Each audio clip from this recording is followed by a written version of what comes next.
السلام علیکم ورحمۃ اللہ۔ بچوں، امید کرتے ہیں آپ ٹھیک ہوں گے، سلامت ہوں گے۔ ایک دفعہ پھر میں آپ کا اس آن لائن لیکچر سیریز میں خیر مقدم کرتا ہوں۔ آپ کو یاد ہوگا کہ لاسٹ ویڈیو لیکچر میں ہم نے سر سید احمد خان کی حیات کے حوالے سے بات کی تھی اور ان کے جو ادبی کارنامے تھے وہ بھی میں نے آپ کے سامنے رکھے تھے۔ آج میں چاہتا ہوں اس پورے سبق کا خلاصہ میں آپ کے لیے پیش کروں۔ اسی سلسلے کی کڑی کے تحت آپ کو یاد ہوگا کہ سر سید احمد خان جو ہے ان کا پورا نام سید احمد خان تھا اور سر جو ہے آپ کو سرکار کی جانب سے خطاب ملا تھا۔ 1817 عیسوی میں آپ دہلی میں پیدا ہو جاتے ہیں۔ آپ کے والد، آپ کے آبا و اجداد جو تھے وہ بنیادی طور پر ہندوستان کے رہنے والے نہیں تھے بلکہ ہرات سے ہندوستان چلے آئے تھے، اور اس وقت ہندوستان میں مغلیہ حکومت کا دور تھا۔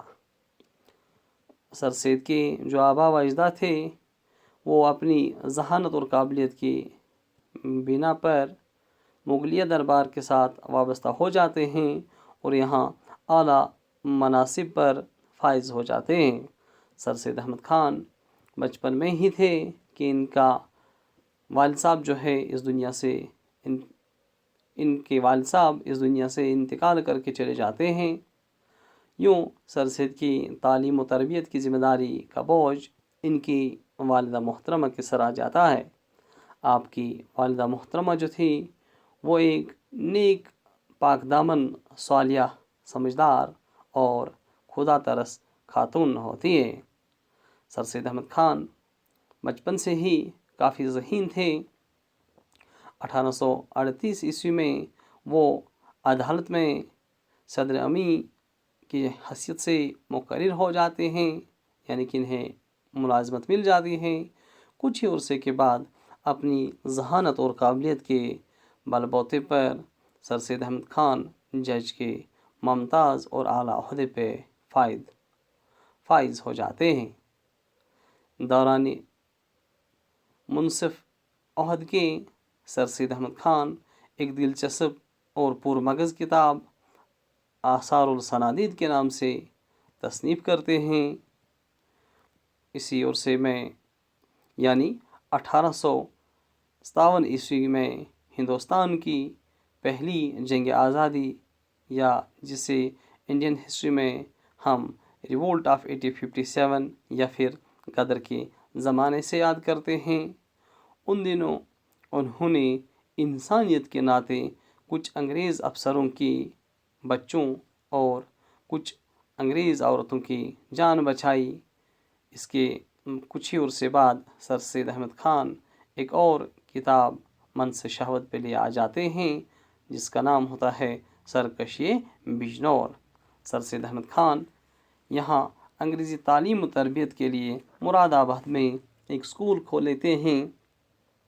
سر سید احمد خان 1869 عیسوی میں انگلستان تشریف لے جاتے ہیں۔ وہاں انہوں نے انگریزی طرز تعلیم، معاشرت اور تہذیب کا غور سے مطالعہ کیا۔ ہندوستان جب سر سید احمد خان واپس آ جاتے ہیں تو یہاں انہوں نے تہذیب الاخلاق کے نام سے ایک رسالہ جاری کیا۔ اس رسالے میں سر سید احمد خان ایک تو خود بھی مضامین لکھتے تھے اور دوسرے اہل قلم سے بھی لکھواتے تھے۔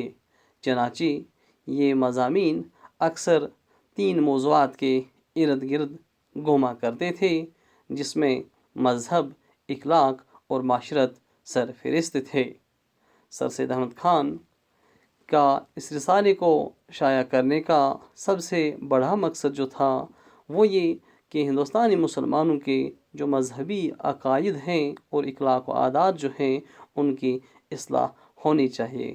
چنانچہ سر سید سمجھتے تھے کہ اس وقت کے جو مسلمان ہیں وہ توہم پرستی اور تعصبات کے شکار ہو گئے ہیں، لہٰذا ان سے بچایا جائے اور ان میں پائی جانے والی تنگ نظری جو ہے اس کا خاتمہ ہو، تاکہ وہ زمانے کے ساتھ قدم سے قدم ملا کر چل سکیں۔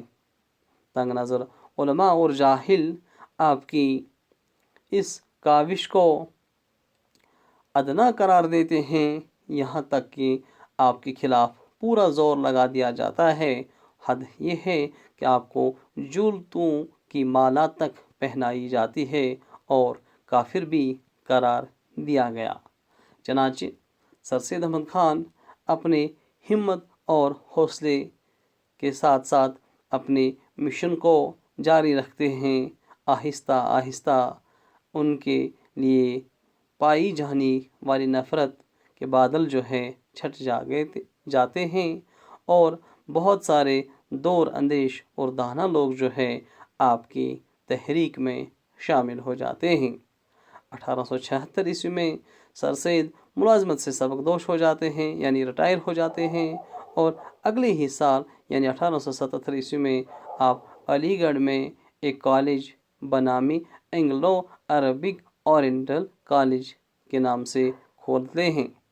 یہی کالج ترقی کرتے کرتے ہم سب کے سامنے علی گڑھ مسلم یونیورسٹی کے نام سے منصب شہوت پر وجود میں آیا اور آج بھی موجود ہے۔ سر سید احمد خان 81 سال تک قوم کی خدمت کرتے رہے اور یوں ان کا انتقال ہو جاتا ہے۔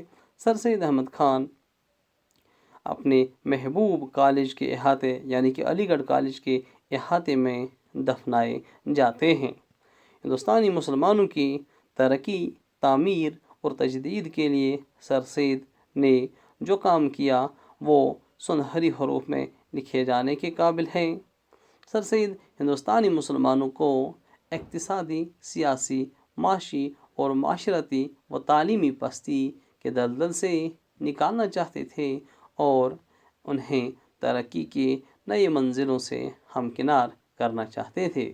سر سید احمد خان کو اس وقت یہ بات سوجی کہ مسلمان جو ہیں یہ جدید تعلیم سے جی چرا رہے ہیں، جو کہ ان کی ترقی میں رکاوٹ ہے۔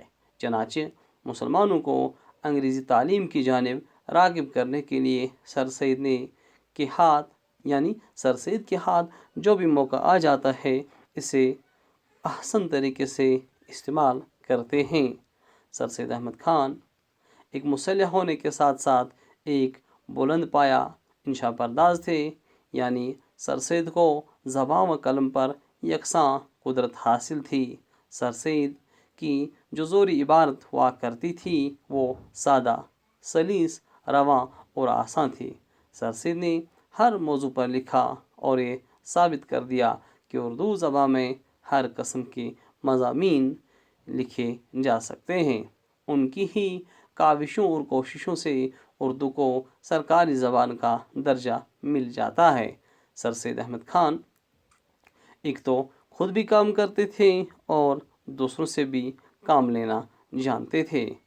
سر سید کی کاوشوں ہی کی وجہ سے ان کی تحریک سے متاثر ہو کر ایک ادیبوں کی کہکشاں وجود میں آ جاتی ہے، جن میں حالی آزاد، علامہ شبلی نعمانی، مولوی نذیر احمد جو کہ اردو کے پہلے ناول نگار ہیں، ان جیسے اہل قلم اور اہل ادب شناس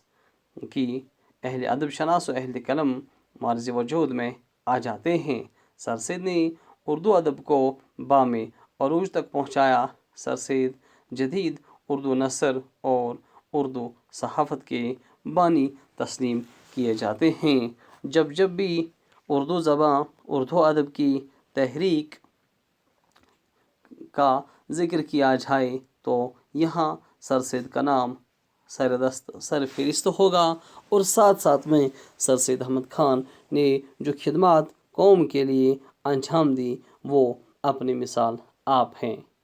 بچوں، امید کرتے ہیں آپ کو یہ خلاصہ اس پورے سبق کا پسند آیا ہوگا۔ آپ کو کیسی لگی آج کی میری کاوش کمنٹ باکس میں مجھے ضرور بتا دیجیے گا۔